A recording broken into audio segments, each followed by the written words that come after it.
दोस्तों नमस्कार, सत श्री अकाल, आदाब। मैं मुकेश कोठारी एक बार फिर आपका यूएस के इस चैनल पर हार्दिक स्वागत करता हूं।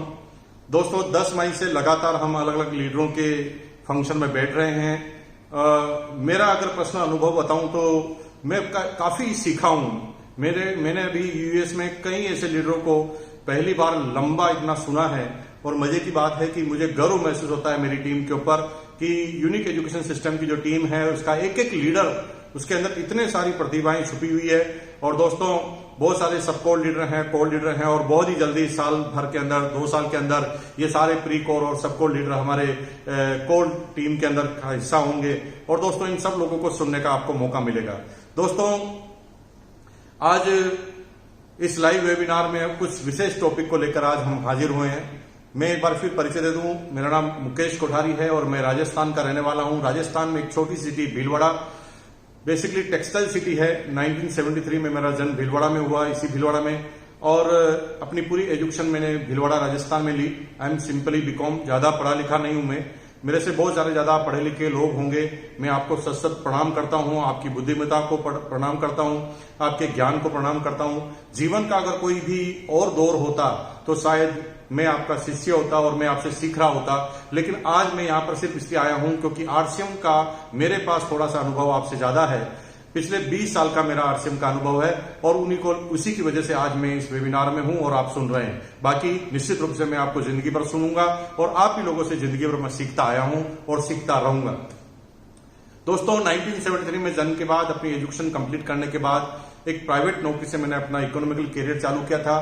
प्राइवेट नौकरी से इकोनॉमिकल कैरियर क्यों चालू किया आप अच्छी तरह समझ सकते हैं कि मेरे पिताजी करोड़पति थे। करोड़पति थे? नहीं दोस्तों, मेरे पिताजी मिडिल क्लास बैकग्राउंड में बिलोंग करते थे और डिफेंस सर्विसेज के अंदर वो थे। फिटनेस साथ नहीं देती थी, इस वजह से उन्हें कंपल्सरी रिटायरमेंट लेना पड़ा। और जब पिताजी का रिटायरमेंट हुआ मेरी एज मात्र 9 साल की थी और परिवार जो है इकोनॉमिकल क्राइसिस से गुजर रहा था। 6 भाई बहनों का मेरा परिवार था, पूरी फैमिली में सबसे छोटा था मैं। तो अक्सर जो छोटे बच्चे बहुत ज्यादा प्यारे होते हैं, लेकिन मेरे साथ कंडीशन कुछ और थी क्योंकि मैं जब छोटा था तो परिवार इकोनॉमिकल क्राइसिस से गुजरा था, तो हमें हर जगह समझौते करने पड़ते थे। मुझे वो वक्त याद है जब मेरी माँ जो है अपना पेट काट काट कर हमारे लोगों का लालन पोषण कराती थी। मुझे वो वक्त भी याद है जब राजस्थान में एक प्रथा है कि मेहमान जब घर में आते हैं तो देसी घी के साथ उसे खाना खिलाया जाता है और हमारे पास इतना घी नहीं हुआ करता था और इस वजह से मेरी माँ जो है 100 ग्राम 200 ग्राम घी को छुपा कर रखती थी कि कोई मेहमान आ जाए तो हमेशा उसके सामने हमारी इज्जत जो है वो खराब नहीं होनी चाहिए। और इस तरह से मेरी माँ ने बड़े कठिन संघर्षों में हमें लालन पोषण कराया। ऐसा आज जो न्यूट्रिशन फूड की बात करते हैं ऐसा कुछ था नहीं। आपको आश्चर्य होगा कि कभी महीने 2 महीने में एक बार हमें दूध पीने को मिलता था और खाने में रोटी दाल और कभी कभी सब्जी, हरी सब्जी के अलावा कुछ होता नहीं था। अचार से रोटी खा लेते थे और इस तरह से गुजारा चलता था। मुझे वो वक्त याद है कि हमारे को चप्पल पहनने की आदत नहीं होती थी क्योंकि इतना पैसा अफोर्ड नहीं कर सकते थे, तो बिना स्लीपर के बिना जूतों के हम रहते थे। और कभी कभी जब होली दिवाली पर हमें शूज दिलाए जाते थे, चप्पल दिलाई जाती थी, तो हम जहां पर भी जाते थे वो भूल जाते थे। क्यों भूल जाते थे? क्योंकि हमें पहनने की आदत ही नहीं थी, तो वापस पहनकर आना भूल जाते थे। ऐसे कई वाक्य हुए। मुझे वो वक्त भी अच्छी तरह याद है जब एक ड्रेस सिलाई जाती थी, उसे 2-3 साल तक चलाना होता था स्कूल के अंदर और वो फट जाती थी और मेरी माँ जो है बार बार उसे रफू करके, राजस्थान में उसे ठेकली कहते हैं, ऐसा लगा के सिल कर हमें चलाती थी। और हम इस कठिन संघर्ष में लालन पोषण हमारा हुआ। और आर्थिक स्थिति जब सुधरने लगी, जब मेरे बड़े भाई थोड़ा नौकरी करने लगे और थोड़ा उनको पैसा आने लगा, धीरे धीरे कठिन परिस्थितियों में हम सारे बच्चों के एजुकेशन को कंप्लीट हुआ। और जब बच्चों की एजुकेशन कंप्लीट हुई तो थोड़ा हमने देखा कि परिवार का इकोनॉमिकल जो है माहौल ठीक हो गया है। 2 भाई कमाने लग गए थे और तीसरा मैं था। उससे पहले बहुत कठिन संघर्ष था माँ बाप का। मुझे पता है कि ज्यादा इनकम नहीं हुआ करती थी, उस वजह से मेरी माँ जो है, थोड़ा बड़ा मकान था हमारा, उसे रेंटल रूम को रेंट पे चढ़ाकर जो पैसा आता था उसे हम लोगों का लालन पोषण होता था। मुझे वो वक्त भी याद है जब मेरी माँ रूम के अंदर एक भकारी होती है, मतलब एक आप समझ लीजिए कि रूम के ऊपर जो सामान रखने की जगह होती है वहां को अगर उसको क्लोज कर दिया है तो वो ऊपर का रूम बन जाता है। राजस्थान में उसे भकारी कहते हैं। हम सारे भाई बहन जो है रूम को किराए पर लेकर एक ही रूम के अंदर उस भकारी के अंदर सोया करते थे। ये हकीकत कहानी है दोस्तों। इसी भीलवाड़ा में मेरा जन्म हो गया और उसके बाद पूरी लालन पोषण इस तरह से हुआ।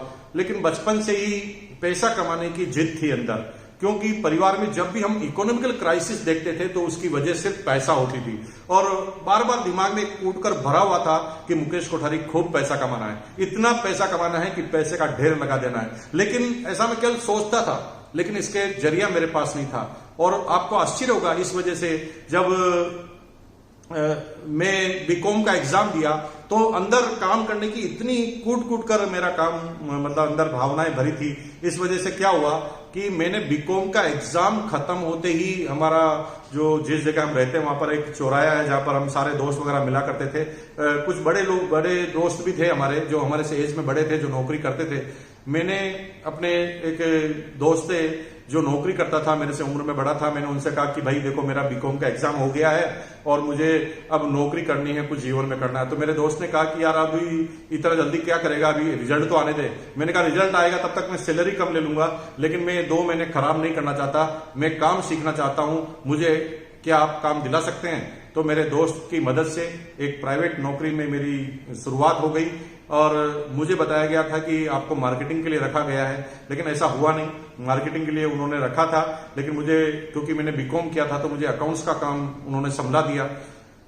मैं संतुष्ट नहीं था। 3-4 महीने मेरे को काम दिया, मुझे जगह जगह इंटरेस्ट के डेबिट नोट बांट कर आने पड़ते थे। मुझे एक साइकिल दे दी गई, धूप में मैं वो साइकिल को ले जाता था, डेबिट नोट बांट के आता था और बारिश में भी उसी साइकिल पर रहता था, कभी कभी भीग जाता था।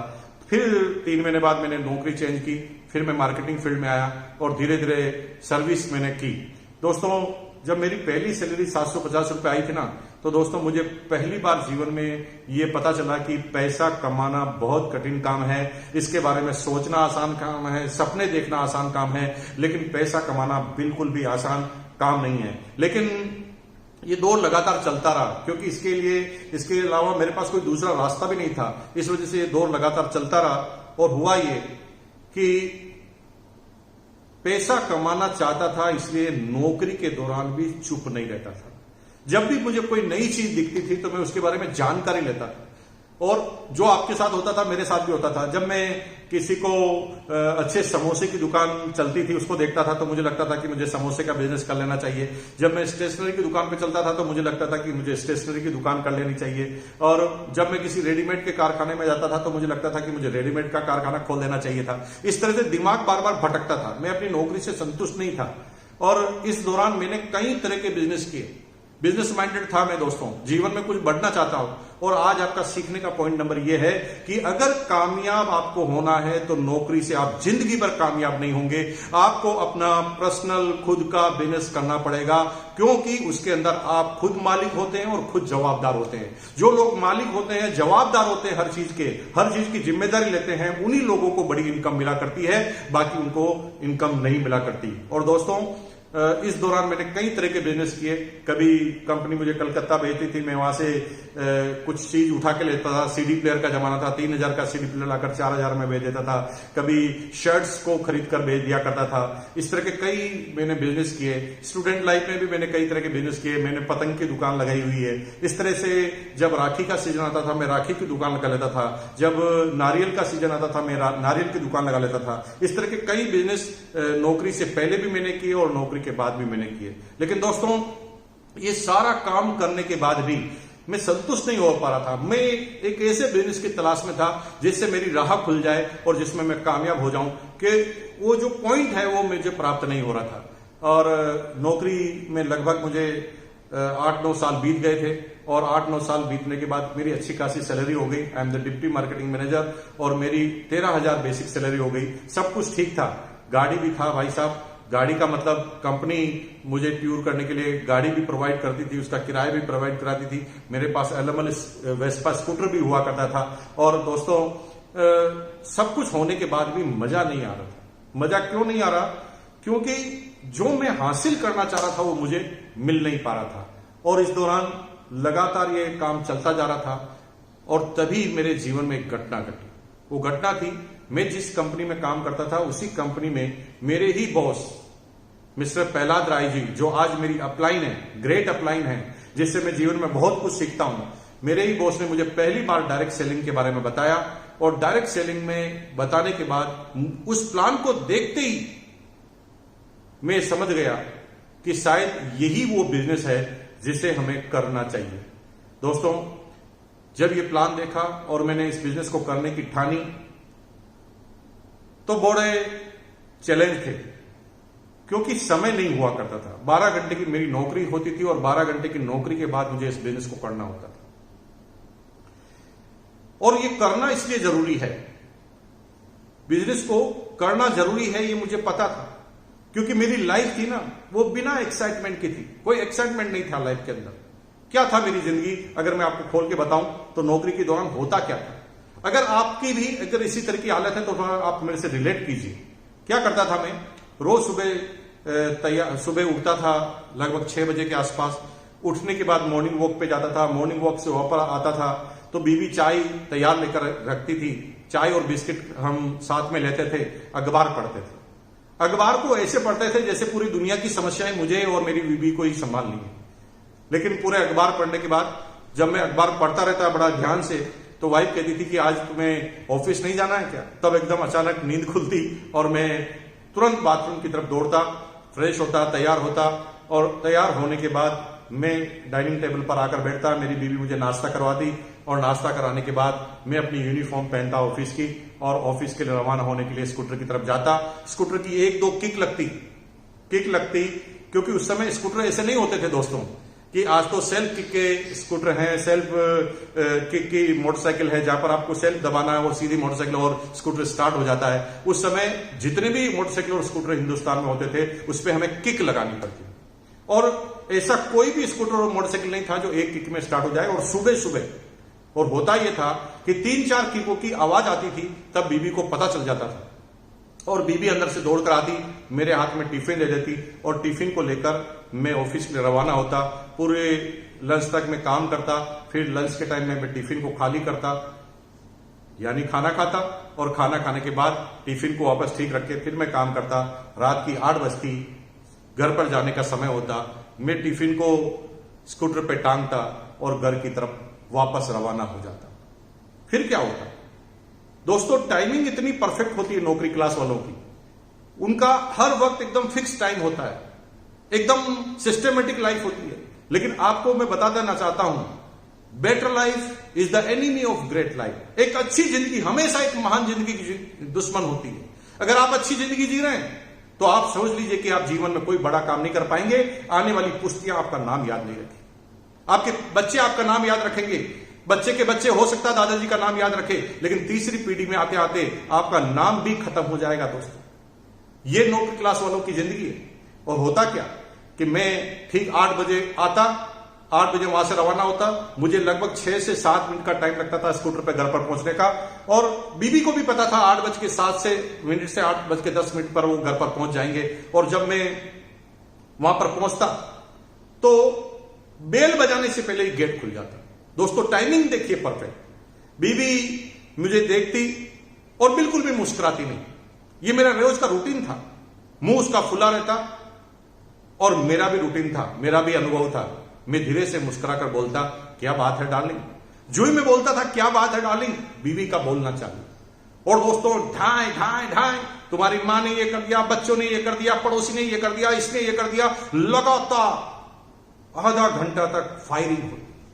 और मैं चुपचाप सुनता रहता, क्योंकि मैं अनुभवी आदमी था। मैंने कहा अगर बीच में भी टोक दिया तो हो सकता मेरा अगला दिन भी खराब हो जाए। मैं चुपचाप सुन लेता। जब बीबी अपनी पूरी भड़ास निकाल लेती, अंदर से पूरी खाली हो जाती, तो धीरे से पूछती, चाय लेकर आऊं। फिर मैं समझ जाता था, इंडिकेशन मिल जाता था कि अब इसका सारा निकल चुका है। फिर हमारी फर्स्ट क्लास जिंदगी चालू होती। फिर हम चाय वाय पीते, बच्चे ट्यूशन से आ जाते, बच्चों के साथ थोड़ा गेम वेम खेलते, टीवी वगैरह देखते, उसके बाद डिनर करते। डिनर करने के बाद थोड़ी देर फिर टीवी देखते, बातें चीतें करते, बच्चे अपना होमवर्क करते। रात की लगभग 10 साढ़े 10 बज जाती, हम सो जाते। एकदम सिस्टमेटिक है। सुबह उठते, फिर तैयार होते, फिर नाश्ता करते, फिर टिफिन भरते, फिर खाली करते, फिर घर पर आते, फिर बीवी की सुनते, फिर आप टीवी देखते और सो जाते। तीसरे दिन क्या होता है जानना चाहते हैं आप? अगर जानना चाहते हैं तो बता देता हूं। सुबह उठते, तैयार होते, नाश्ता करते, टिफिन भरते, ऑफिस जाते, खाली करते, वापस लेकर आते, बीवी की सुनते, खाना खाते, टीवी देखते और सो जाते। चौथे दिन क्या होता था जानना चाहते हैं आप? हाँ, कुछ लोग जानना चाहते हैं। तो सुबह उठते, तैयार होते, नाश्ता करते, टिफिन भरते, खाली करते, घर पर आते, बीवी की सुनते, टीवी देखते, सो जाते। और जानना चाहते हैं? अभी आप कह रहे हैं कि ना ना ना ना, बहुत हो गया। दोस्तों, बात को समझिए। जिस बात को तुम 5 बार नहीं सुन सकते, सिर्फ 5 बार, उस काम को मैंने किया है 8-9 साल तक लगातार। मेरी व्यथा समझ सकते हैं। कभी कभी तो मुझे ऐसा लगता था कि मेरा जन्म ही इसीलिए हुआ है कि जब बेटा टिफिन भर खाली करके आ जा, टिफिन भर खाली करके आ जा, टिफिन भर खाली करके आ जा। क्या जीवन यही है? टिफिन भरो और खाली करो? यह हिंदुस्तान के हर नौकरी वालों की यही जिंदगी है दोस्तों। कभी कभी लगता है कि जो दुकानदार हैं, जो बिजनेस करते हैं, उनकी जिंदगी ठीक है। अरे दोस्तों, उसके बारे में बता दूं, आप में से बहुत सारे लोग अगर यहां पर बिजनेसमैन हैं तो थोड़ी मेरी बात सुन लीजिए आप। कुछ लोगों को लगता है दूसरे की थाली में ज्यादा घी नजर आता है। बिजनेस वालों को लगता है कि सर्विस वालों की जिंदगी ठीक है, सर्विस वालों को लगता है कि बिजनेस वालों की जिंदगी ठीक है। राजस्थान में कहावत है, भोपा की गत भोपो जाना। इसका मतलब यह है कि हर आदमी के अंदर क्या चलता है वही जानता है। दूसरों को दूर से देखने से अच्छा लगता है, पास जाने के बाद कुछ भी ठीक नहीं होता। मेरे पास में शर्मा जी रहते थे, किराने की दुकान थी उनकी। क्या जिंदगी थी उनकी? शर्मा जी रोज सुबह 8 बजे दुकान पर पहुंच जाते थे। मैं तो 10 बजे जाता था, मैं सिस्टमेटिक आदमी था। वो 8 बजे पहुंच जाते थे। मैं सोचता था शर्मा जी की जिंदगी ठीक है, शर्मा जी सोचते थे मेरी जिंदगी ठीक है। शर्मा जी सुबह 8 बजे जाते, शर्मा जी शटर को ऊपर करते, 2 बार नमस्कार करते शटर को। अब मुझे पता नहीं कि क्या नमस्कार करते होंगे। दोस्तों, हर आदमी अपने अपने हिसाब से नमस्कार करता है। हर आदमी अपने बिजनेस की सफलता के लिए भगवान से प्रार्थना करता है, शटर को ऊपर करते हैं। थोड़े स्वार्थी होते हैं। अगर थोड़ा सोचिए कि आपकी क्लिनिक है और आप डॉक्टर हैं और हड्डियों के डॉक्टर हैं, तो क्या मांगते होंगे भगवान से? भगवान से यही तो मांगेंगे ना, ए भगवान मेरा बिजनेस चला देना। आप सोच सकते हैं आपका बिजनेस कैसे चलेगा? आपका बिजनेस तभी चलेगा दोस्तों जब किसी की टांग टूटेगी, और आपके नजदीक वाले की टांग टूटेगी तो ही आपकी क्लिनिक पे आएगा, कोई लंदन से आपके यहां नहीं आएगा। इसका मतलब है हर आदमी अपनी जीवनोपार्जन के लिए, लोगों की सेवा के लिए कुछ भी करे, लेकिन उसे मांगना तो भगवान से यही पड़ता है कि मेरा बिजनेस चल जाना चाहिए। दोस्तों, शर्मा जी दुकान पर जाते थे, शटर ऊपर करते थे नमस्कार करके, फिर सफाई उफाई करते थे और फिर काउंटर पर बैठ जाते थे। शर्मा जी ना पूरी जिंदगी भर ग्राहकों का इंतजार करते थे। सुबह 8 से लगाकर रात को 8 बजे, 9 बजे, 10 बजे तक ग्राहकों का इंतजार करते थे। शर्मा जी की हालत यह थी कि शर्मा जी पूरी जिंदगी भर ग्राहकों का इंतजार करते थे और शर्मायन यानी शर्मा जी की बीवी जिंदगी भर शर्मा जी का इंतजार करती थी। संडे को भी दुकान खोल देते थे। कभी कभी तो बच्चे ही अजीबोगरीब घटना कर देते। शर्मा जी के जो बच्चे थे ना, वो शर्मा जी को कहते थे ये हमारे संडे वाले पापा, क्योंकि Sharma ji Sunday to Sunday नजर आते थे। संडे जल्दी दुकान बंद हो जाती थी, बच्चे देख लेते थे, क्योंकि बच्चे रोज सुबह उठते थे, उससे पहले शर्मा जी रवाना। शर्मा जी रोज आते थे, उससे पहले बच्चे सो जाते। शर्मा जी का नाम ही संडे वाले पापा पड़ा।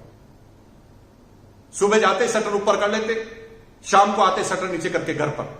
मेरी जिंदगी थी टिफिन भरो खाली करो, भरो खाली करो, भरो खाली करो, और शर्मा जी की जिंदगी थी शटर ऊपर शटर नीचे, शटर ऊपर शटर नीचे, शटर ऊपर शटर नीचे। दोस्तों, कहीं ये जिंदगी आपकी तो नहीं है। अगर आपकी है तो मेरी बात को आज एंड तक आप सुनना। ये मुकेश कोठारी आपसे बिल्कुल अलग नहीं है। जैसे आपकी जिंदगी ना, उससे भी बदतर जिंदगी मेरी थी, लेकिन एक सोच थी, एक डायरेक्शन था, अपलायनों का सानिध्य था, और जो जो सीखा उसको जीवन में उतारा। अगर मैं कामयाब बिजनेस में हो सकता हूं तो इस पृथ्वी पर एक सिंगल आदमी नहीं है जो कामयाब नहीं हो सकता। आपको आपके ऊपर कॉन्फिडेंस हो या ना हो, मुकेश कोठारी को है। आपके पिताजी को, आपके माताजी को, आपकी बीवी को, आपके भाई को, आपके दोस्त को, आपके समाज को आपके ऊपर कॉन्फिडेंस हो कि नहीं हो? मेरे को कॉन्फिडेंस है कि आपका जन्म ही कामयाबी के लिए हुआ है और आप कामयाब होकर रहेंगे। अगर यस तो लिखिए, चैट बॉक्स में जाकर लिखिए तैयार हैं हम कामयाबी के लिए। यस नहीं लिखना है, लिखिए तैयार हैं हम कामयाबी के लिए। अगर तैयार हैं तो मुकेश कोठारी दावा करता है, वादा करता है कि आज मैं जिन बातों का उल्लेख करूंगा उन चीजों को करने के बाद आपकी कामयाबी फाइनल है। 1001% फाइनल है। रेडी हैं आप लोग? अगर रेडी हैं तो बात चालू करते हैं। दोस्तों, जब इस बिजनेस के अंदर आया, जब मैं पहली सेमिनार में गया, पहली मीटिंग में गया, ज्यादा कुछ समझ में नहीं आया, लेकिन मोटा मोटी यह बात समझ में आई कि इस बिजनेस में लग कुछ नहीं सकता। इस बिजनेस में पैसा नहीं लगाना है। इस बिजनेस में दुकान नहीं खोलनी है। इस बिजनेस में कोई फिक्स समय नहीं देना है। इस बिजनेस को करने के लिए कोई त्याग नहीं करना है। इस बिजनेस को करने के लिए आपको कोई हिसाब किताब नहीं रखना है, बही खाता मेंटेन नहीं करनी। इस बिजनेस को करने के लिए कोई टेंशन नहीं लेनी। इस बिजनेस में वो कुछ भी नहीं करना पड़ता जो आपको अभी अपने बिजनेस में करना पड़ता है। और दोस्तों, ये अजीबोगरीब बिजनेस है, फिर भी इस बिजनेस को क्यों लोग बाग नहीं करते हैं? अगर आप नहीं कर पा रहे हैं तो मैं बता दूं, इस बिजनेस को नहीं करने के पीछे सिर्फ एक कारण है। वो एक कारण क्या है? वो एक कारण यह है कि इस बिजनेस की एंट्री और एग्जिट एकदम आसान है। दोस्तों, मेरे सीनियर साथी भी यहां पर सुन रहे होंगे बात। तुरंत 3 महीने 6 महीने क्या संघर्ष किया, अगर रिजल्ट नहीं आए तो 6 महीने बाद हम बैलेंस शीट बनाना चालू करते हैं, इधर उधर झांकना चालू करते हैं, इस कंपनी का प्लान, उस कंपनी का प्लान, बिजनेस को छोड़ देते हैं। दोस्तों, बिजनेसमैनों की बैलेंस शीट ऐसे नहीं बनती। आज मुकेश अंबानी जी ने जियो चालू किया तो एक दिन में बैलेंस शीट बनाई क्या? 3 साल तो उन्होंने, 2 साल तो उन्होंने सब कुछ फ्री में, हालांकि वो कैपेबल थे, वो ट्रेडिशनल बिजनेस था, लेकिन उन्हें बिजनेस का भविष्य पता था। उनको पता था कि पैसेंस अगर मैं रखूंगा तो मैं 100% कामयाब होऊंगा। आज हिंदुस्तान की सबसे बड़ी कंपनी मोबाइल के अंदर। दोस्तों, आपकी कामयाबी फाइनल है और आप कामयाबी के लिए पैदा हुए हैं। मुकेश कोठारी ये दावा करता है आपसे। और जब मैंने देखा कि इस बिजनेस में ऐसा कुछ करना नहीं पड़ता, एंट्री और एग्जिट जो है आसान है। इस बिजनेस को ज्वाइन करने के लिए कुछ लगता नहीं है। और पड़ोसी ने, आपके रिश्तेदार ने बोल दिया ये बेकार बिजनेस है, ऐसा ये हो गया, वैसा हो गया, आप तुरंत कहते हैं अरे सब लोग मना कर रहे हैं, शायद ये बिजनेस नहीं चलेगा, आउट। एंट्री आसान क्यों है? क्योंकि कुछ लगता ही नहीं है। कोई भी आदमी आता है, वो कहे भैया ज्वाइन करना है, आपको सामान लेने हैं घर के, आप तुरंत कहते हैं भाई जब कुछ लग ही नहीं रहा, घर के ही सामान लेने तो ज्वाइन करा दो। अगर आपको लग रहा है कि इस बिजनेस को ज्वाइन कराना कठिन है तो आप गलतफहमी में जी रहे हैं। दुनिया में सबसे सस्ता काम अगर कोई है, सबसे सरल का काम है तो किसी को ज्वाइन कराना है, वो भी RCM की डायरेक्ट सेलिंग में किसी को ज्वाइन कराना, क्योंकि कुछ लगता तो है ही नहीं। कोई आदमी नमक खा के, हल्दी खा के, धनिया खा के, बिस्किट खा के ज्वाइन कर लेता है। अब बताओ, ये कोई बहुत बड़ी बात है? अगर आप ज्वाइनिंग कराने को बड़ी बात समझ रहे हैं तो आप गलतफहमी में जी रहे हैं। इस बिजनेस में किसी को टिका देना बड़ी बात है। एंट्री और एग्जिट इजी होने के बाद कोई टिकता नहीं आसानी से। लो ऑफ एवरेज में 5, 7, 10% आदमी ही टिकते होंगे, बाकी इतने बड़े विजन को नहीं ले पाते। जिससे भी मिलते हैं ना करता है, तुरंत भाग जाता है। अरे दोस्तों, ना करने से अगर तुरंत भाग जाते आप तो थोड़ा सोचो ना। अगर पान की दुकान आप खोलो ना, पान की दुकान जिसमें 2 लाख रुपए 3 लाख रुपए आप इन्वेस्ट कर दो, और एक दिन अगर कम कस्टमर आए तो क्या आप 3 लाख रुपए को डुबो देंगे, दुकान को बंद कर देंगे? आप नहीं करेंगे, क्योंकि 3 लाख लगाकर आप फंस गए हैं। और आप पैसेंस रखते हैं तो दुकान जम भी जाती है। वहां एंट्री और एग्जिट एकदम इजी है। यहां एंट्री एग्जिट इजी है, इसलिए लोग आप सीरियस नहीं होते। दोस्तों, सीरियस होना है। आज आपको यह मानना है कि मैंने इस बिजनेस को ज्वाइन किया है तो मैंने 1 करोड़ रुपए का इन्वेस्ट किया है। अगर 1 करोड़ रुपए के इन्वेस्ट करने के बाद अगर आप छोड़ने की बात कहते हैं तो फिर बिजनेस करो। दोस्तों, जब भी दिमाग में यह आइडिया है ना कि मैं इस बिजनेस को छोड़ दूं, तो सिर्फ इतना सोचो 1 करोड़ लगाया है वो डूब जाएगा। फिर देखिए आप इस बिजनेस को छोड़ पाते हैं। और आप नहीं छोड़ पाएंगे, लगातार लगे रहेंगे, तो फिर आपकी कामयाबी पाएंगे। और इसके लिए अगर ज्यादा जानकारी चाहिए तो मिस्टर सुरेंद्र वस, द डायमंड सुरेंद्र वस की आप 5 या 45 साल की वो टेप को सुन लेना, आपको क्लियर हो जाएगा क्या मिलने वाला इस बिजनेस के अंदर। और दोस्तों, मैंने इस बिजनेस को ज्वाइन किया, ज्यादा आसान चीज नहीं थी। ज्वाइन करने के बाद मैंने भी संघर्ष किया। बच्चा था मैं, एज मात्र 26 साल की थी। बड़े बड़े लोगों से मिलता था, कहता था कि ऐसे बिजनेस करने से ऐसे ऐसे पैसा आ जाएगा, लाखों रुपए आ जाएंगे। कोई बिलीव नहीं करता था। जितने भी बड़े बुजुर्ग लोग थे ना, वो बाल पर हाथ लगा के कहते कि भाई कैसी बात करता है, कपड़े पहनने से, सामान लेने से पैसा आ जाएगा, अमीर बन जाएंगे।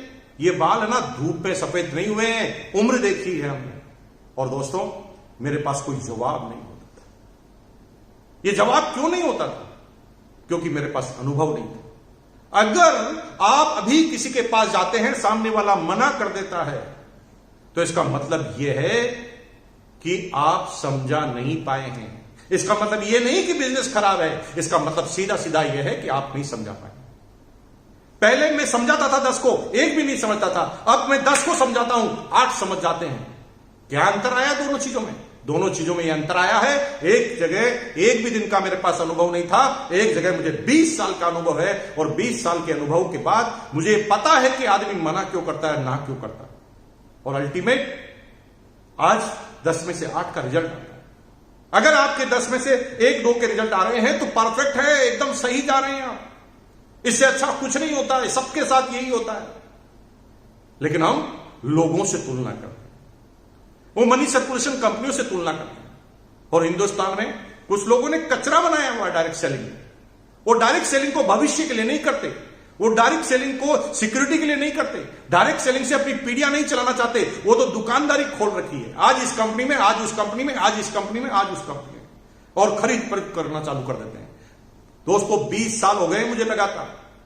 मुझे पता नहीं किस कंपनी का क्या प्लान होता है। मुझे एक ही प्लान पता है कि मैंने 20 साल में एक नेटवर्क खड़ा किया है जो मेरी आने वाली पुश्तियों के लिए काम करेगा। वो 5 साल एक जगह नेटवर्क बनाएंगे, फिर 5 साल दूसरी जगह नेटवर्क बनाएंगे, फिर 5 साल तीसरी जगह नेटवर्क बनाएंगे। पूरी जिंदगी निकल जाएगी ऐसे नेटवर्क बनाते बनाते। अरे छोटा मोटा कम ज्यादा हो सकता है, कोई प्रॉब्लम हो सकती है। हर आदमी सर्वगुण संपन्न नहीं होता, हर कंपनी सर्वगुण संपन्न नहीं होती, लेकिन जरूरी है एक जगह टिक जाना और नेटवर्क को बना देना। और दोस्तों, मैंने इस बिजनेस को ज्वाइन किया, संघर्ष आए, समस्याएं आई, टाइम नहीं था। 12 घंटे की तो मेरी नौकरी होती। तो सीखने का दूसरा नंबर का पॉइंट यह है आज, अगर कोई कहता है कि समय नहीं है तो समझ लो समझ में नहीं आया। अगर कोई कहता है कि मैं नहीं करूंगा, मैं कामयाब नहीं हो सकता, तो समझ लो समझ में नहीं आया। जब भी समझ में नहीं आया, सामने वाला बोले, जब भी ज्वाइन नहीं करे, तो उसने जो प्रश्न रेज किए हैं तुरंत अपनी अपलाइन के पास जाओ और सीखो। पूछो इस प्रश्न का उत्तर क्या है। और जिस दिन आपको इन प्रश्नों का उत्तर मिलता जाएगा, आप कामयाबी की तरफ जाएंगे। एक दिन ऐसा आएगा, किसी की तरफ उंगली भी करेंगे तो उसे ज्वाइन करना पड़ेगा, क्योंकि उस समय तक आपके पास अपने सारे प्रश्नों के उत्तर रेडी हो जाएंगे। और दोस्तों, अगर इन चीजों पर ध्यान दिया तो कामयाबी फाइनल है। अब हुआ ये कि 12 घंटे की नौकरी होती थी, कैसे करे कुछ समझ में नहीं आता था, लेकिन क्योंकि दिमाग में घुस गई थी कि करना है, और जब करना है ऐसा सोच लिया, तो दोस्तों टाइम निकलता है। अगर आप कहते हैं, एक बार माइंड पे कमांड दीजिए, मुझे करना है, जो ही आप बोलेंगे करना है, आंसर मिल जाएगा। ये दिमाग है, इस दिमाग का अपना कोई दिमाग नहीं होता। इस दिमाग को आप जो कहते हो ये कर लेता है, क्योंकि ये दिमाग का अपना कोई दिमाग नहीं है जो सोचकर आपको बोले। एग्जाम्पल, आप दिवालिया हो गए हैं, मान लो किसी बिजनेस के अंदर दिवालिया हो गए हैं, किसी बिजनेस के अंदर लोग बाग बहुत पैसा मांगने आते हैं आपसे। आप दिमाग को कमांड दीजिए, लोग बहुत पैसा मांगते हैं, क्या करूं? बचने के बहाने पूछोगे तो दिमाग बचने के ही आंसर देगा। दिमाग कहेगा भाग जा, आत्महत्या कर ले, छत से कूद जा। दिमाग कहेगा इस शहर को छोड़ दे।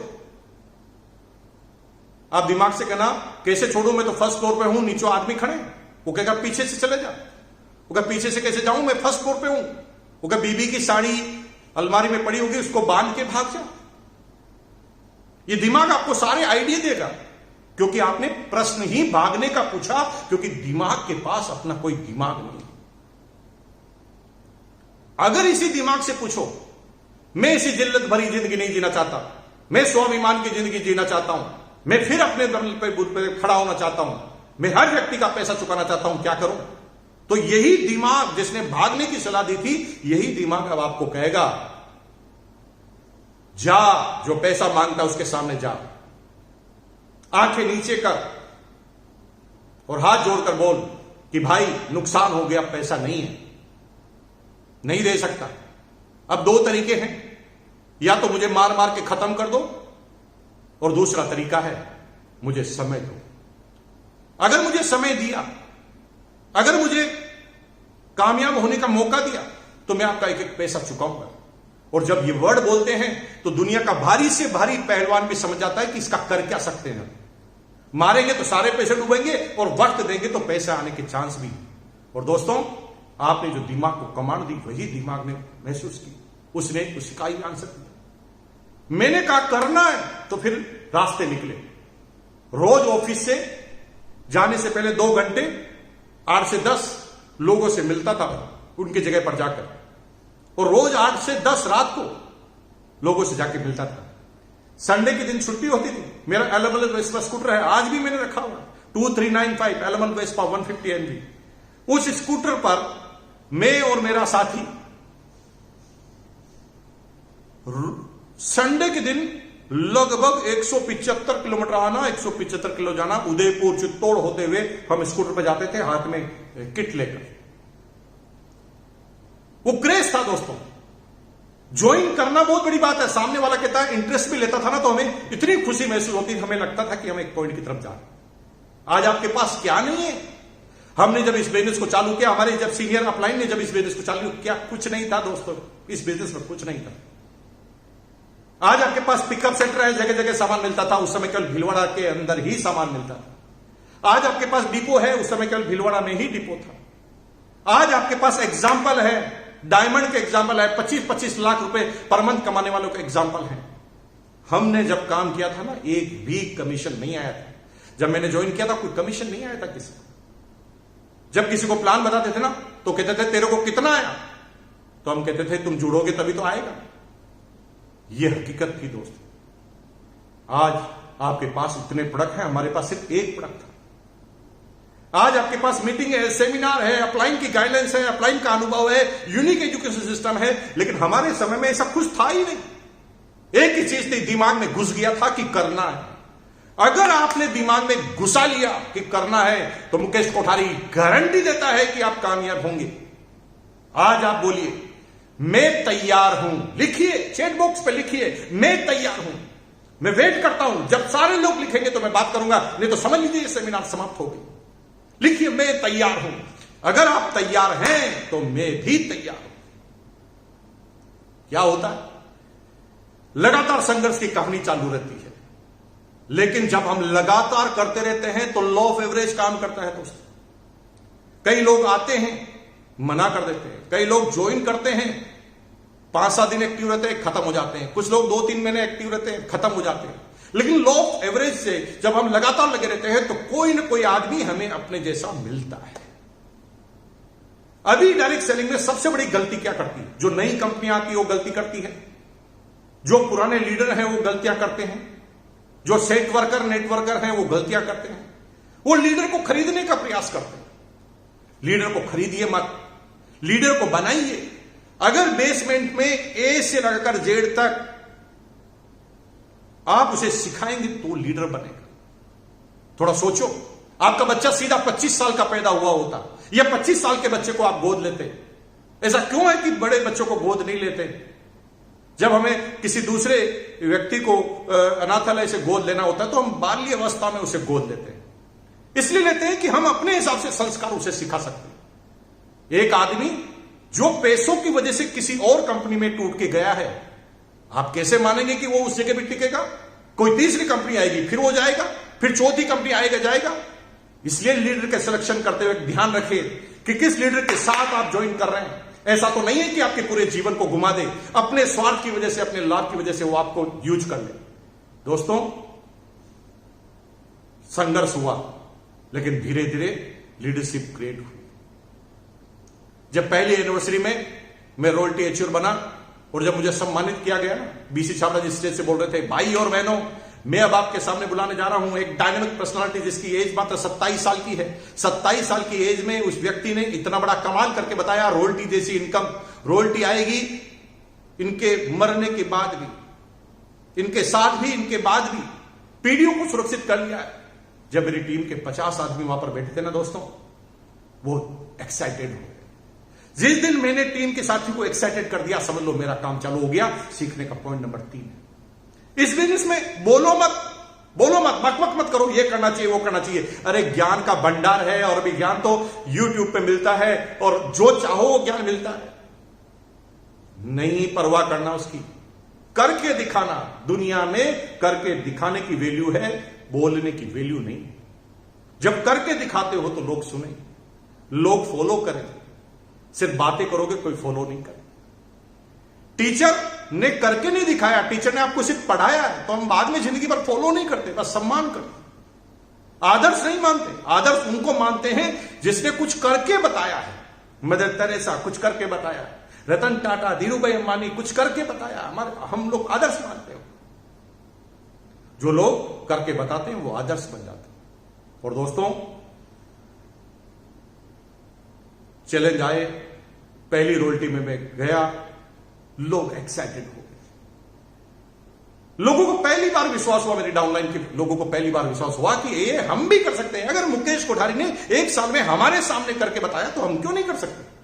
उस दिन से मेरा बिजनेस चालू हुआ दोस्तों, और इतना चालू हुआ कि समय ही कम पड़ने लगा। नौकरी हुआ करती थी मेरी, प्राइवेट नौकरी में इतना वक्त नहीं होता था, लेकिन लोग दीवाने हो गए तो अब आपको छोड़ने वाले नहीं थे। जिस भी दिन आपकी डाउनलाइन आपका जीना हराम कर दे, सर्विस मांग मांग कर, समझ लो आपका बिजनेस चालू हो गया। मेरे साथ यही हुआ दोस्तों। लोग इतने दीवाने हो गए कि वो मुझे अब नौकरी नहीं करने देते थे। ऑफिस में लोगों को लेकर आ जाते थे। एक व्यक्ति ऑफिस में लेकर आ गया, सर बाहर आइए, इस व्यक्ति को प्लान समझाइए। अरे मैंने कहा, भाई प्लान शाम को 6 बजे बाद बताएंगे, अभी मैं नौकरी कर रहा हूं। वो बॉस डांटेगा, नौकरी से निकाल देगा। तो कहता, सर मुझे पता नहीं है, बड़ी मुश्किल से पकड़ में आया, समझा। और दोस्तों, अल्टीमेट में इतना परेशान हुआ क्योंकि 23,000 की मेरी इनकम आ गई, 23,000। मुझे लगा कि अगर मैं 8-9 सालों में 13,000 तक पहुंचता हूं सैलरी में, और यहां पर अगर 1 साल में 23,000 आ सकते हैं, तो स्कोप किधर जाता है। सीखने का अगला पॉइंट, जीवन के हर मोड़ पर आपको खुद को निर्णय लेना पड़ेगा। Better life is the enemy of great life. Practical जीना पड़ेगा आपको। मैंने अपने आप से पूछा, ये जो 13,000 मुझे सैलरी मिलती है, ये मालिक की मेहरबानी से मिलती है कि मेरी काबिलियत से मिलती है? तो मेरा दिल खुद जवाब देता है कि नहीं बेटा, मेहरबानी 2-4 हजार की हो सकती है, लेकिन कुछ तो तेरे अंदर काबिलियत है, तभी 13,000 मिलते हैं। तो मैंने जवाब दिया, जब काबिलियत मेरी है तो मैं कभी भी करूंगा, मुझे मिलेगा 2-4 हजार कम मिलेंगे, लेकिन मैं आने वाले जाने वाले इस समय में अपने इस टारगेट को छोड़ूंगा नहीं। कुछ करके दिखाना है मुझे। और अल्टीमेट मैंने त्याग पत्र दे दिया नौकरी से। सब लोग नाराज हुए, लेकिन वो नाराजगी तब तक ही थी जब नया नया टॉपिक था। लेकिन मैं इतना बिजी हुआ, इतना भागने लगा, इतना दौड़ने लगा कि तुरंत 2002 में इस बिजनेस का सबसे बड़ा अचीवर बना। 1 महीने का कमीशन आया 2,85,490, 2,85,490 रुपीज, 2,85,490 रुपए का कमीशन। दोस्तों, करके बताओगे, पूरी टीम आपके साथ हो। सीखना पड़ेगा। अल्टीमेट कामयाबी के झंडे कटते गए, मैं आगे बढ़ता गया। फिर कुछ चैलेंज आए तो बिजनेस गिरा, इतना गिरा कि मेरे से संभला नहीं। मैंने सीखने के अगले पॉइंट की बात कर रहा था आपसे। इस बिजनेस में एमराल्ड की पिन ऐसी पिन होती है जब दोनों ग्रुप में 22-22 लाख का, एक ग्रुप में 22 लाख का और दूसरे सारे ग्रुपों में मिलाकर 22 लाख का बिजनेस होता है, तो आपकी एमराल्ड की पिन होती है, उस समय लाख सवा लाख रुपए पर मंथ का आपका चेक होता है। यहां तक पहुंचने का एकमात्र तरीका है मेहनत करो। कोई सब्स्टिट्यूट नहीं है मेहनत का। दौड़ना पड़ेगा, भागना पड़ेगा। ये आपने मोटरसाइकिल और कार ले रखी ना, ये घर में सजाने के लिए रखोगे, कभी भी ऐसी कार वापस दोबारा नहीं आएगी। टारगेट लो, 1 लाख किलोमीटर चलाना है कार को, 50,000 किलोमीटर चलाना है मोटरसाइकिल को।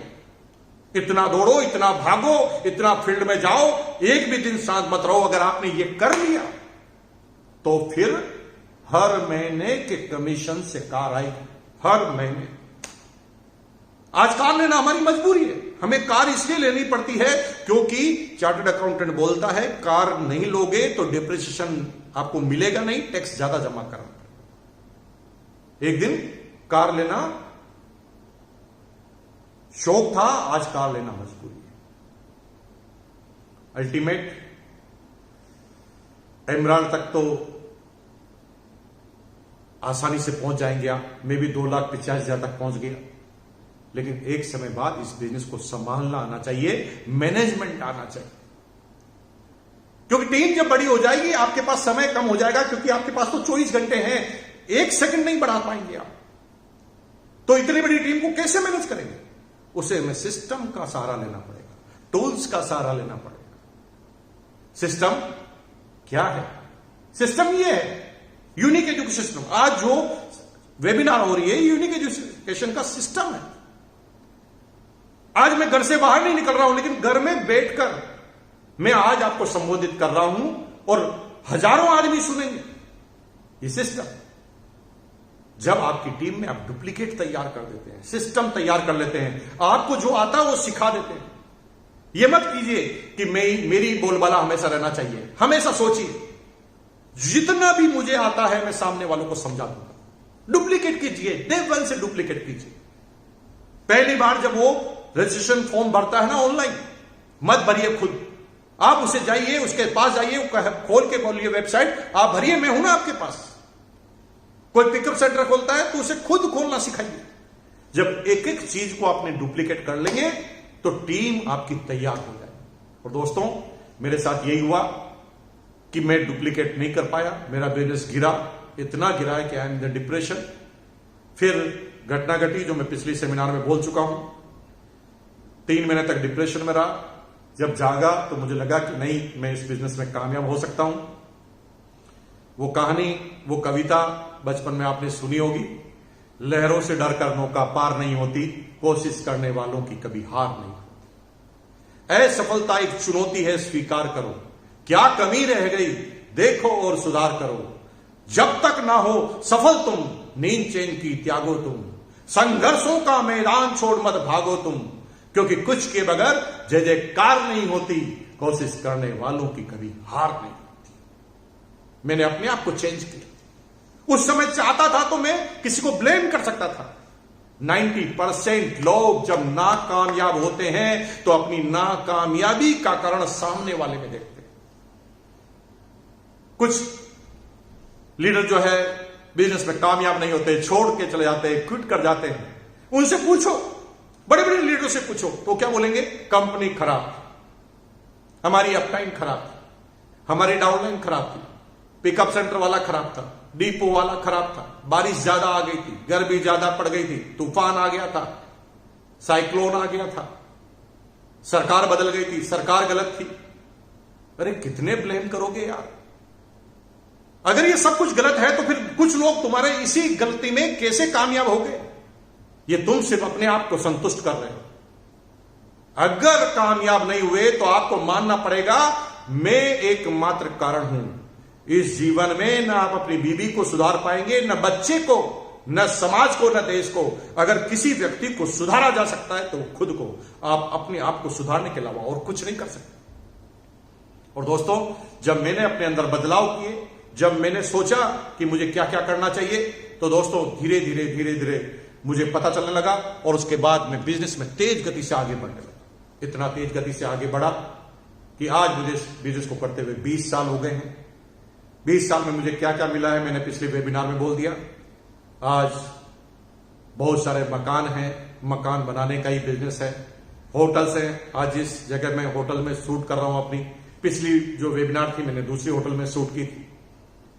आज गाड़ी है, बंगले हैं, नौकर है, चाकर है, विदेश यात्राएं हैं, जब चाहे तब चले जाते हैं। अभी पिछले साल ऑस्ट्रेलिया गए, इस बार हम लंदन जा रहे हैं 1 महीने के लिए। जितना जाए जितना घूमे कोई कमी नहीं। समय खूब है हमारे पास, पैसा बहुत है, सिक्योरिटी इतनी है कि मेरे बच्चे अगर नालायक भी होना भाई साहब, तो उसे जितना मैं छोड़ के जाऊंगा वो पूरा नेटवर्क मिलेगा। वो अगर उनको नेटवर्क संभालना नहीं आता फिर भी चलेगा। क्यों? क्योंकि मैंने डुप्लीकेट तैयार कर दिए टीम। और मेरे नेटवर्क के लोग मेरी कमाई के लिए काम नहीं कर रहे हैं, वो अपने भविष्य के लिए काम कर रहे हैं। और जब वो अपने भविष्य के लिए काम करते रहेंगे तो मेरी पुश्तियों को इनकम देना मजबूरी है। वो कुछ करे या ना करे, इनकम आने वाली। दोस्तों, अल्टीमेट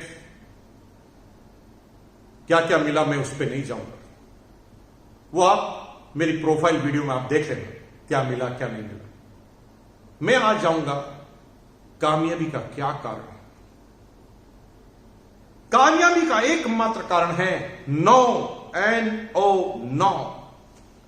कितनी नो सुनेंगे उस पर कामयाबी मिलने वाली है। दुनिया में अगर कोई भी कामयाब है तो एकमात्र वजह है कामयाबी के पीछे, वो है नो। कौन नो नहीं सुनता?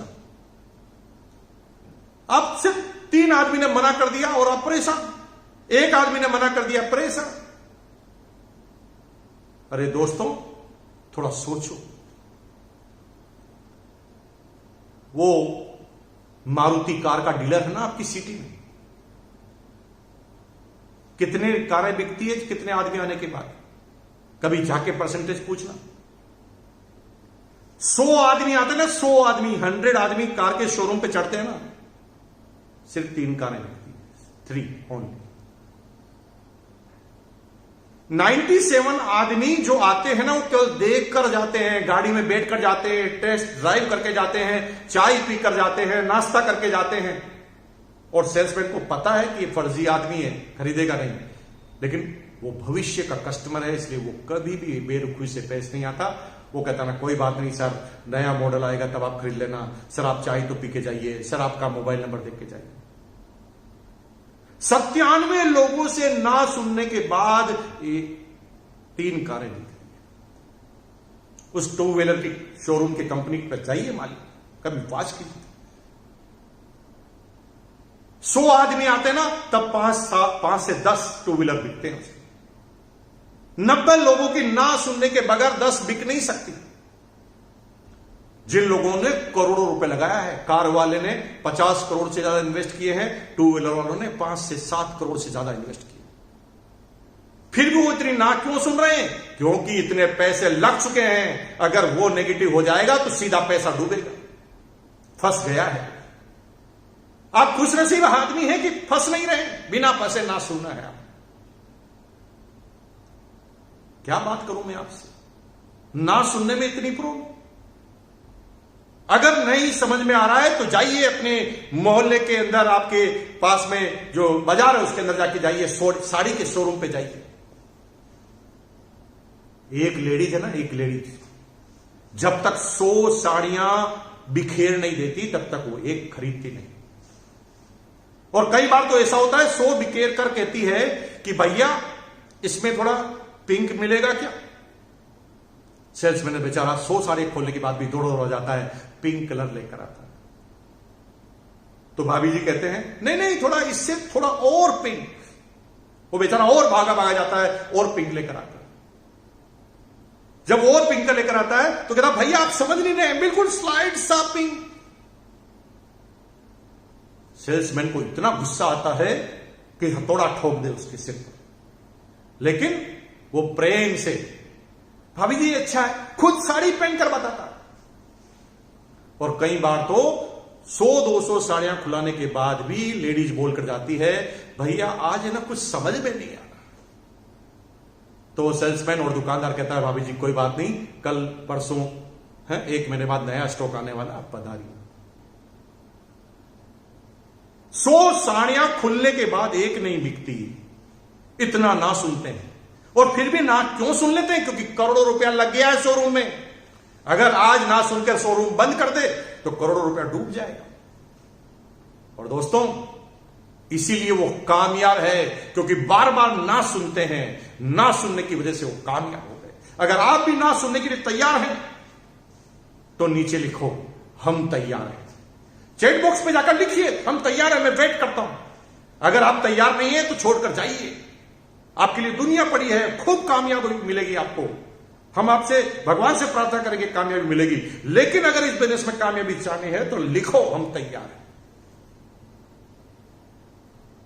दोस्तों, ना तो सुननी पड़ेगी। क्या नहीं है आपकी कंपनी के पास? अगर पैसा नहीं लगाना, हिसाब किताब नहीं रखना, गोरे काले का भेद नहीं, जाति धर्म का भेद नहीं, सीट कोई फिक्स नहीं है, रिजर्वेशन नहीं है, पैसा लगाना नहीं, दुकान लगाना नहीं, स्टॉक रखना नहीं, फिर भी कामयाब नहीं हो पा रहे हैं दोस्तों, तो उसका एक मतलब है, या तो आपके अंदर कामयाबी होने की काबिलियत ही नहीं है, या फिर मेडिकल चेकअप कराओ, उसके अंदर कोई ना कोई चैलेंज जरूर निकले। अरे भाई, सामान को यूज करने से, रिकमेंडेड करने से पैसा आता है, फिर भी आपको समझ में नहीं आ रही बात। छोटा ना छोटा 10 साल का छोटा बाबू, आपका घर का बच्चा, उससे पूछना कि बेटा, एक दुकान से सामान लेते हैं तो पैसा आता है, दूसरी दुकान से सामान लेते हैं तो पैसा जाता है, कौन सी दुकान से सामान लेना चाहिए? तो 10 साल का बच्चा कहेगा, अरे पापा, इसमें समझने की बात क्या, दिमाग नहीं है आपके अंदर? जहां से पैसा आता वहीं से तो लेना। और पैसा आता है और उस बिजनेस में कुछ लग नहीं सकता, उसमें थक जाते हैं, तो फिर डाउट होता है। दोस्तों, डायरेक्ट सेलिंग की कंपनी को चयन कर लीजिए ठीक। और आरसीएम बिजनेस को क्यों करना चाहिए, मैं क्यों रिकमेंड करता हूं? क्योंकि हम अपनी कंपनी में भविष्य लगाते हैं। अगर 3 साल काम किया और कंपनी भाग गई, जैसे हर साल कंपनियां भागती, बंद हो जाती, तो भाई पैसा जो खोया है ना आपने, पैसा तो जिंदगी भर वापस कमाया जा सकता है, दूसरे बिजनेस में भी कमाया जा सकता है, लेकिन 3 साल जो कंपनी ने बर्बाद कर दिए हैं, उन 3 साल को वापस लाने का आपके पास कोई तरीका नहीं है दोस्तों। इसलिए मेरे भाइयों और बहनों, अगर आपने सोच लिया है कि करना है, तो कंपनी का चयन सबसे ज्यादा जरूरी है। कौन सी कंपनी में काम करें, कौन सी कंपनी में नहीं काम करें, क्योंकि कंपनी अगर भाग गई तो फिर आपके पास कोई तरीका नहीं है, नहीं ला सकते समय को वापस।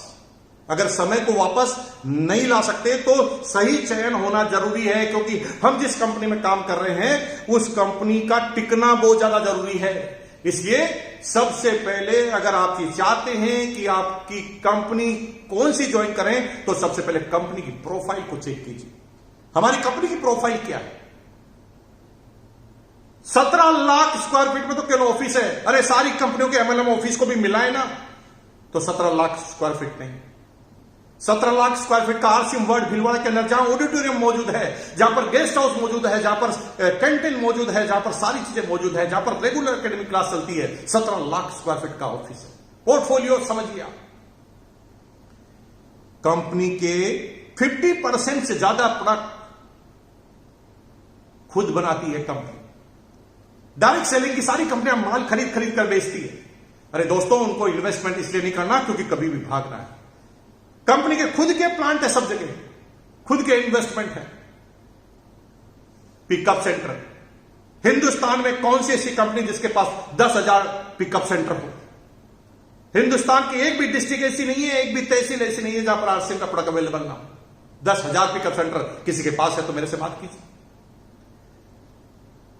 नई श्रृंखला चालू हो रही है वंडरवर्ल्ड की, पता है ना आपको?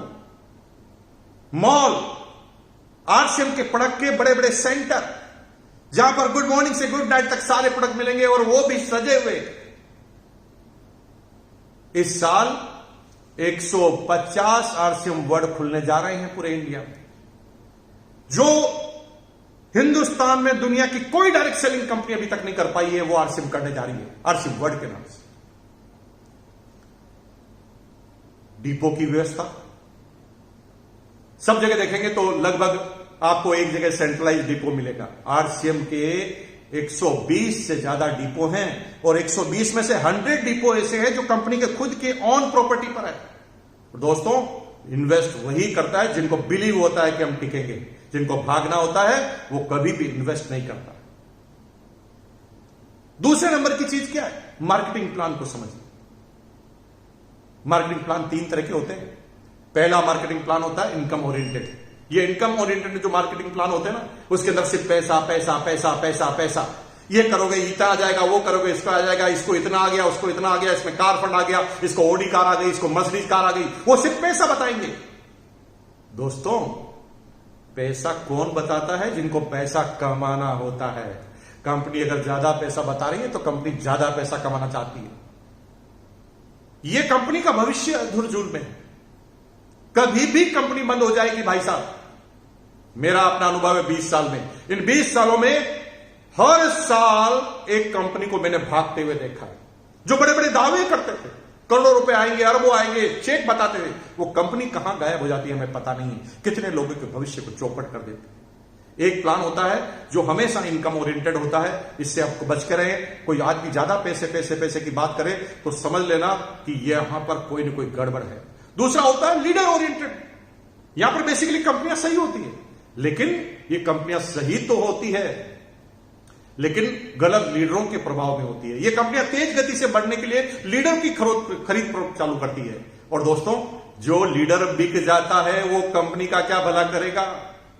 क्योंकि कोई तीसरी कंपनी आएगी, फिर वो बिक जाएगा। ऐसी कंपनियों का भी भविष्य खराब है जो लीडर को तोड़ फोड़ कर इधर उधर ले जाती है। लेकिन तीसरा जो मार्केटिंग प्लान होता है वो प्रोडक्ट ओरिएंटेड। जी हां दोस्तों, वहां पर इनकम बाय डिफॉल्ट आती है, सिक्योरिटी बाय डिफॉल्ट मिलती है, लेकिन कंपनी हमेशा फोकस करती है अपने प्रोडक्ट की रेट, प्रोडक्ट की क्वालिटी को। और लोग बाग प्रोडक्ट के दीवाने हो जाया करते हैं। इतने ज्यादा दीवाने हो जाया करते हैं प्रोडक्ट के कि वो बिजनेस करे न करे प्रोडक्ट ले। जैसे आप देखते होंगे, आप में से कितने लोग राइस ब्रांड ऑयल यूज करते हैं? अगर राइस ब्रांड ऑयल यूज करते हैं तो लिखो मैं करता हूं। चैट बॉक्स में जाके लिखो, बोलो मैं करता हूं। देखिए कितने लोग करते हैं। इतने लोग राइस ब्रांड ऑयल यूज करते हैं। कई लोग ऐसे हैं ना दोस्तों जो आरसीएम नहीं करते, लेकिन अभी भी आरसीएम के पिकअप सेंटर पर आकर ऑयल वही खाते हैं। कई नेटवर्क कंपनी वाले जो लोग हैं जो आरसीएम को छोड़कर चले गए, दूसरी कंपनी में चले गए, लेकिन अभी भी ऑयल खाते हैं। इसका मतलब यह है कि प्रोडक्ट के दीवाने हो जाते हैं, बिस्किट के दीवाने हो जाते हैं, गुड डॉग के दीवाने होते हैं, न्यूट्रिशन के दीवाने हो जाते हैं, न्यूट्रीचार्ज के दीवाने। और वो लोग इन प्रोडक्टों को रेगुलर इस्तेमाल करते रहते हैं। जो कंपनी प्रोडक्ट का दीवाना बनाए, समझ लो वही कंपनी सही है डायरेक्ट सेलिंग के अंदर। जो कंपनी सिर्फ प्लान इनकम और पैसों की बात करे, वो कंपनी का बंद होना एकदम फाइनल है। तीसरी चीज देखनी है, प्रोडक्ट्स क्या है। कंपनी के कितने तरह के प्रोडक्ट्स होते हैं, कितने चीजों में होते हैं। जितने भी प्रोडक्ट आते हैं ना, वो सारे इंडियन रेट में। डायरेक्ट सेलिंग में सारी कंपनियां प्रोडक्ट की रेट ज्यादा रखती हैं। हर प्रोडक्ट इंडियन कल्चर है। आपको ऐसा नहीं कहा गया कि एक बूंद डालो और पूरे परिवार वाले पेस्ट कर लेंगे। वही प्रोडक्ट जो मार्केट में अवेलेबल है, वही प्रोडक्ट जो अब तक आप सदियों से खरीदते आए हैं, वही प्रोडक्ट आरसीएम के अंदर है। कुछ समझाने की जरूरत नहीं है आपको। Indian rate, Indian culture, Indian mentality. Indian mentality क्या है? कम से कम पैसा दे और ज्यादा से ज्यादा आउटपुट ले। और वही प्रोडक्ट डायरेक्ट सेलिंग में आरसीएम लेकर आई है और गरीब से लेकर अमीर तक सारे इसको यूज कर सकते हैं। चौथे नंबर का प्रोडक्ट क्या ध्यान रखना है? Exclusive product. हम जिस कंपनी में काम करते हैं वहां पर कुछ ऐसे प्रोडक्ट होने चाहिए जो कहीं पर भी मार्केट में नहीं मिले, कहीं पर भी। तो उसके अंदर भी आप नंबर 1 है। राइस ब्रांड ऑयल सब जगह मिलता है, हेल्थ कार्ड, लेकिन 1400 पीपीएम, 14,000 पीपीएम, 1400 ओरिजिनल का राइस ब्रांड ऑयल, वो भी फिजिकल रिफाइंड। जिनके पास कॉपीराइट है गामा ओरिजिनल के, वो प्रोडक्ट आपके पास, ये एक्सक्लूसिव प्रोडक्ट। दूसरा गुड डॉट। अमेरिका के बाद इंडिया में ही एक कंपनी खुली है जो ऐसे प्रोडक्ट जो जानवरों के ऊपर काम करती है, जानवरों को बचाने और प्रकृति को बचाने के ऊपर काम करती है, हिंदुस्तान की इम्यूनिटी पावर को बढ़ाने पर काम करती है। वो खतरनाक बीमारियां जिसको जानवर को खाने से हमारे अंदर आती है, उनसे हमें बस। गुड डॉट एक ऐसा प्रोडक्ट जहां पर वही टेस्ट, वही नॉनवेज का टेस्ट मिले आपको 100% वेजिटेरियन में। और दोस्तों, एक कंपनी नहीं है पूरे हिंदुस्तान में जो ये प्रोडक्ट अगले 5 साल तक भी ला सकती, क्योंकि ये टेक्नोलॉजी ही अमेरिका में, अमेरिका की कंपनी है बियॉन्ड मीट्स। वहां पर बड़े बड़े दुनिया के धुरंधर हैं, उन्होंने पैसा लगा रखा है, क्योंकि ये फ्यूचर का फूड है। एक्सक्लूसिव प्रोडक्ट में न्यूट्रीचार्ज, वेज ओमेगा, कभी सुना है ओमेगा भी वेज होगा? दोस्तों, कंपनी ने रिसर्च की, पता लगाया कि अगर ओमेगा का वेज लेना, क्योंकि ओमेगा जो है मछली के तेल से निकलता है, कंपनी ने पता लगाया कि वेज कहां से मिलेगा। तो अमेरिका की कुछ कंपनियों ने शोध किया कि मछली ओमेगा कहां से प्राप्त करती है। तो पता चला कि वो समुद्री पौधे की वजह से वेज ओमेगा प्राप्त करती है। तो उस कंपनी ने समुद्री पौधों को ही ढूंढ निकाला और ओमेगा जैसा प्रोडक्ट आपको वेजिटेरियन में दे दिया। एक्सक्लूसिव प्रोडक्ट है, नहीं मिलेंगे किसी के पास। क्वालिटी की तुलना कर लीजिए, प्रोटीन की तुलना कर लीजिए, न्यूट्रिशन की तुलना कर लीजिए। इस रेट में हिंदुस्तान की कोई डायरेक्ट सेलिंग कंपनी दे पाए रिजल्ट के साथ, वो भी क्लिनिकल अप्रूवन। सिंपल प्रोडक्ट नहीं है निकाल दिया और बेच दिया, क्लिनिकल अप्रूवन किए गए प्रोडक्ट। आरसीएम के बिस्किट, फाइबर के, आटे के बिस्किट, राइस ब्रान ऑयल, सारे बिस्किट में पाम ऑयल या डालडा घी इस्तेमाल होता है। लेकिन यहां पर 100% आटा का बिस्किट जो पेट खराब नहीं करेगा, आपका बच्चा पूरा खा जाए तो भी खराब नहीं करेगा, और साथ में आपको मिलता है राइस ब्रान ऑयल के साथ, जो आपके कभी भी किसी लीवर संबंधित कोई प्रॉब्लम नहीं करेगा। प्रोडक्ट कैटेगरी, अगला पॉइंट है प्रोडक्ट कैटेगरी। दुनिया की सारी कंपनियां ना दोस्तों डायरेक्ट सेलिंग में आती है, कोई न्यूट्रिशन को लेकर आती है, कोई हेल्थ केयर को लेकर आती है, कोई कॉस्मेटिक को लेकर आती है, कोई एजुकेशन को लेकर आती है, कोई स्टेशनरी को लेकर आती है, कोई हाउस होल्ड प्रोडक्ट को लेकर आती है, कोई एफएमसीजी को लेकर आती है। लेकिन दोस्तों, पूरी दुनिया में आरसीएम बिजनेस एकमात्र कंपनी है कि जो भी कैटेगरी डायरेक्ट सेलिंग में होती है, सारी कैटेगरी पर डायरेक्ट सेलिंग में आरसीएम एक साथ काम करती है। आरसीएम का न्यूट्रिशन भी है, हाउस होल्ड प्रोडक्ट भी है, एफएमसीजी भी है, कॉस्मेटिक भी है, अंडरगारमेंट्स भी है, कपड़े भी है, जूते भी है, बर्तन भी है। हर चीज अगर अवेलेबल है तो पूरे हिंदुस्तान में एक कंपनी है जो है आरसीएम। अब अगला पॉइंट है छठा, clientage category.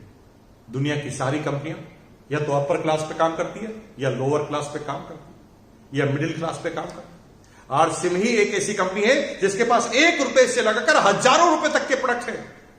Good morning to good night, हर प्रोडक्ट गरीब से गरीब आदमी, मजदूर से मजदूर और किसान भी आरसीएम को कर सकता है, और अमीर से अमीर आदमी भी आरसीएम को कर सकता है। ऐसी कंपनी किसी कंपनी में यह विशेषता है।